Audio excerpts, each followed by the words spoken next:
Hi, my name is Liz Hathway and this is my astrological take on this coming week. Today eclipse season gets properly underway. The moon in Aquarius today is eclipsed by the sun in Leo, and the eclipse of the moon, if you like, creates the emotional seedbed for what will be playing out more visibly around the time of the solar eclipse on August the 21st. So this is eclipse season proper coming underway. Aquarius is not really renowned for showing its emotions. It's quite a reserved sign in that respect. And the fact that it's being eclipsed today, the moon in Aquarius, is, I think, another hint that we should be foregoing on emotional reactions to situations. This will be difficult, I think, because Venus is currently in Cancer. Venus in Cancer relates to friends, to the clan, to family ties, to people that are close to us, women in particular. And there can be a sense perhaps of some loss with regards to lunar symbols. But with the eclipse being so choleric, the horoscope for the lunar eclipse being so choleric, it's kind of saying to hold back a bit on emotions, to be a bit more distant, if you like, not to lose your head. Mars is now rising ahead of the sun, so we want to do things, we want to make things happen, and yet the indication is at the moment with this lunar eclipse, Venus in Cancer, that wisdom is maybe to take a longer term view. And we can see that particularly in the weekend when we have Venus trining Neptune. And I always think of Neptune as a sort of, I don't know, it's a sort of in a deep wisdom in Neptune in Pisces. It's in its own sign at the moment.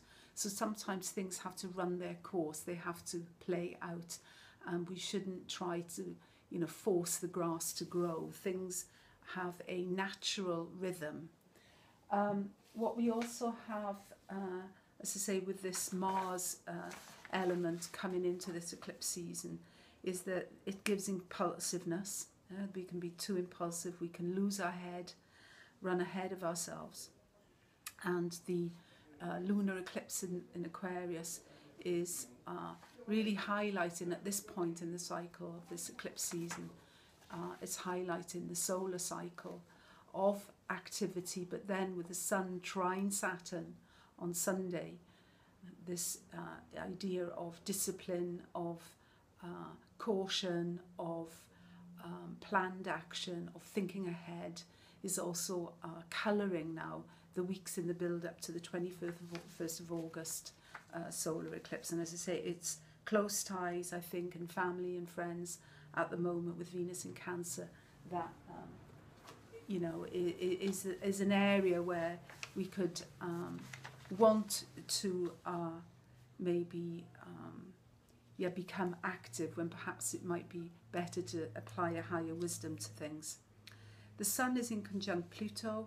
I always think of the inconjunct as a bit like a cosmic itch, and in this particular case with Sun Pluto, there's a sort of a want to exercise power, but perhaps some sort of uncertainty because of the bigger picture with how things will play out.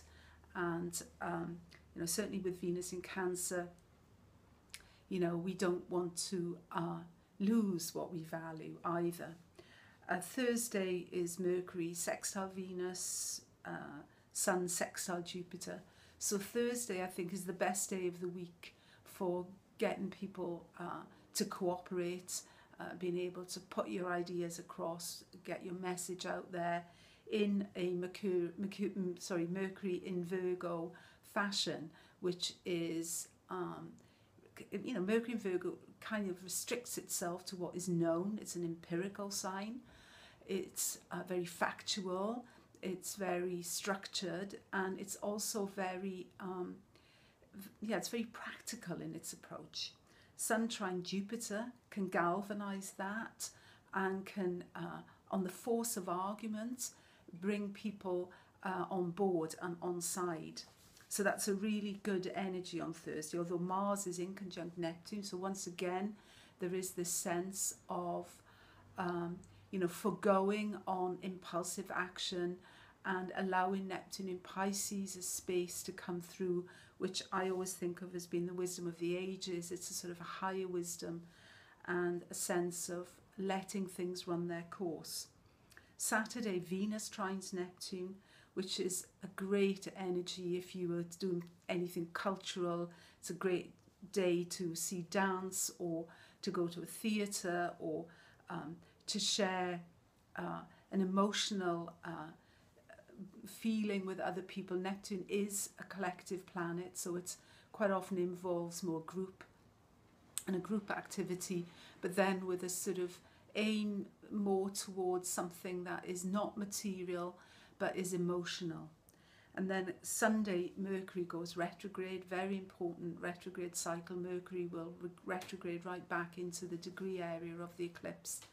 So this is taking stock, certainly the Virgo phase, getting things on a, in order, getting everything laid out so that when Mercury later goes direct and comes back into Virgo, the ground plan is in place. So this is an important retrograde. And of course, as I said, on Sunday as well, we have that Sun trine Saturn, which is an invitation to, take steps really to prevent the kind of ill thought out action which a really choleric feeling lunar eclipse could tempt you into taking. Okay, thank you for listening. Bye.